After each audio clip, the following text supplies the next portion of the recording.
Hi everyone, welcome back to my channel. ಬಿಸ್ಕೆಟ್ಸ್ನಲ್ಲಿ cake ಮಾಡೋಣ.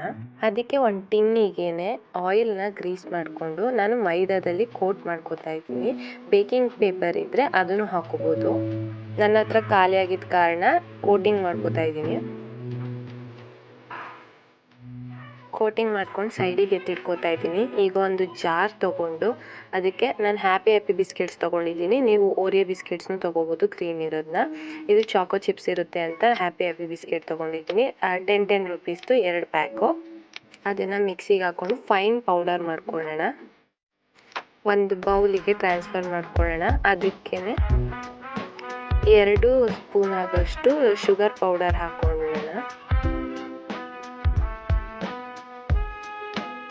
ಇಲ್ಲಿ ನಾನು ಒಂದು ಲೋಟದಲ್ಲಿ ಹಾಲು ತೊಗೊಂಡಿದ್ದೀನಿ, ಚಿಕ್ಕ ಲೋಟದಲ್ಲಿ.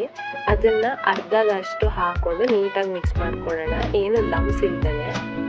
ಬ್ಯಾಟರು ಫ್ಲೋಯಿಂಗ್ ಕನ್ಸಿಸ್ಟೆನ್ಸಿ ಬರೋವರೆಗೂ ಸ್ವಲ್ಪ ಹಾಲು ಹಾಕ್ಕೊಂಡು ಮಿಕ್ಸ್ ಮಾಡ್ಕೊಳ್ಳಿ ನೀಟಾಗಿ. 1 ಸ್ಪೂನ್ ಆಗೋಷ್ಟು ರಿಫೈನ್ಡ್ ಆಯಿಲ್ ಹಾಕ್ಕೊಳ್ಳಿ, ಯಾವುದಾದ್ರೂ ಸನ್ಫ್ಲವರ್ ಯಾವುದಾದ್ರೂ ಹಾಕ್ಕೊಳ್ಳಿ. ಏನಾದರೂ ಕನ್ಸಿಸ್ಟೆನ್ಸಿ ಸ್ವಲ್ಪ ಗಟ್ಟಿ ಅನಿಸಿದ್ರೆ ಇನ್ನೊಂದು ಸ್ವಲ್ಪ ಹಾಲು ಹಾಕ್ಕೊಂಡು ಮಿಕ್ಸ್ ಮಾಡ್ಕೊಳ್ಳಿ. In case of baking powder ಇಲ್ಲ ಅಂತ ಅಂದರೆ ಮನೆಯಲ್ಲಿ ಈನೋ ಪ್ಯಾಕೆಟ್ ಇರುತ್ತೆ, ಅದನ್ನು 1 ಫುಲ್ ಹಾಕ್ಕೊಳ್ಳಿ.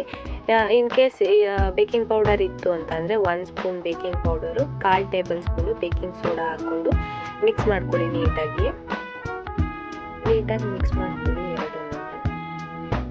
ಪಾತ್ರೆನ ನಾನು ಆಲ್ರೆಡಿ ಪ್ರೀ ಹೀಟಿಗೆ ಅಂತ ಇಟ್ಟಿದ್ದೀನಿ 10 ನಿಮಿಷದವರೆಗೆ. ಕೇಕ್ ಬ್ಯಾಟರ್ ನೀಟಾಗಿ ಮಿಕ್ಸ್ ಮಾಡಿದ್ಮೇಲೆ ಕೇಕ್ ಮೌಲ್ಡಿಗೆ ಟ್ರಾನ್ಸ್ಫರ್ ಮಾಡೋಣ.